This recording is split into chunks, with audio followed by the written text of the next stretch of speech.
B. Star Wars ist wohl eins der größten Medium-Franchises schlechthin. Sei es nun die Bücher, sei es nun die Comics oder auch die Filme. Ihr habt schon mal was von Star Wars gehört, gesehen oder gelesen. Also ist das auch da kein Wunder, dass es so einige Oddities in dieser Welt weit entfernt gibt. Und eine dieser Oddities möchte ich etwa in meinem wohl einzigen Star Wars Video mal behandeln. Anyway, heute reden wir mal über die erste große Expansion des Star Wars Universums abseits der Spielzeuge oder auch das ein oder andere Buch. Und zwar das Star Wars Holiday Special. Ein infamous TV-Special, was heutzutage mehr oder weniger von der meisten Star Wars Community, egal wo man etwas steht als Fan, ignoriert wird. Ist es aber gerecht? Spoilerwarnung, ja, aber das wäre etwa ein langweiliges Video und viel zu kurz, wenn ich das einfach nur so simpel erklären würde. Also folgt mir auf der Reise, wie ich über dieses Holiday Special rede und meine Meinung zu diesen teile. Disclaimer vorweg, hierbei ist es wie immer nur meine Meinung. Falls ihr eine andere habt, lasst ihr mich doch gerne in den Kommentaren wissen. Es sei auch gesagt, hierbei kann es zu Spoilern kommen, warum auch immer ihr nicht etwa gespoilt werden wollt fürs Holiday Special. Naja, vielleicht gibt es solche Leute. Anyway, alle Disclaimer wurden disclaimed, legen wir mal los mit dem Video. Nach dem gigantesten Hit des ersten Star Wars Films, der auch noch heutzutage genial ist, aber zugegeben, ich muss euch das für euch nicht erzählen, jeder weiß das eigentlich, gab es einen gigantischen Boom an Star Wars Interesse. Und so kamen zahlreiche Tie-Ins wie Spielzeuge und so weiter heraus. Aber auch wurde etwa ein TV-Special gemacht im Jahre 1978,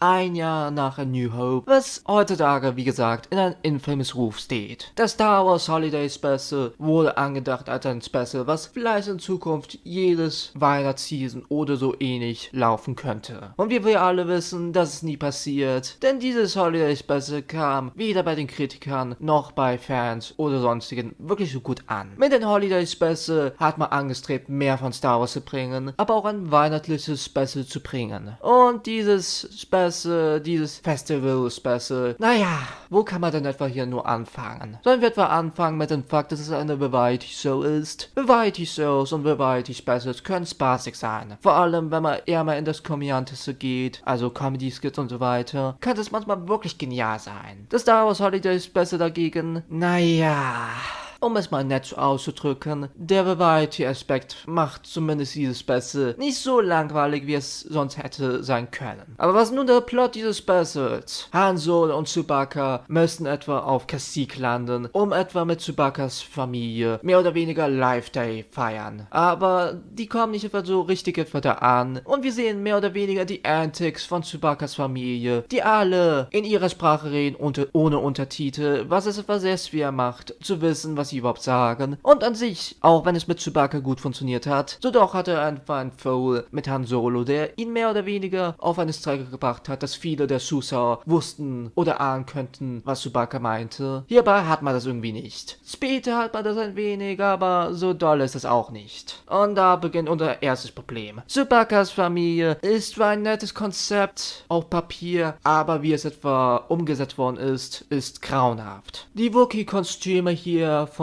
der Familie sehen einfach nur absurd aus und ein wenig creepy. Ich meine, schaut euch einfach diese Gesichter an. Ich möchte nicht etwas zu viel klingen, aber das Kostümdesign hier hat definitiv eher weniger gepunktet. Denn auch wenn Chewbaccas Design und Kostüm ikonisch ist, vor allem aus diesen originalen Filmen, so doch kann man dasselbe etwa nicht über diese Familie sagen. Und generell, diese Familie ist halt auch einfach nicht interessant. Viele von diesen fallen eher mehr in Klischee-Typen ein und so wirklich Interesse hat man diesen nicht. Sei es nun das Kid-Charakter oder.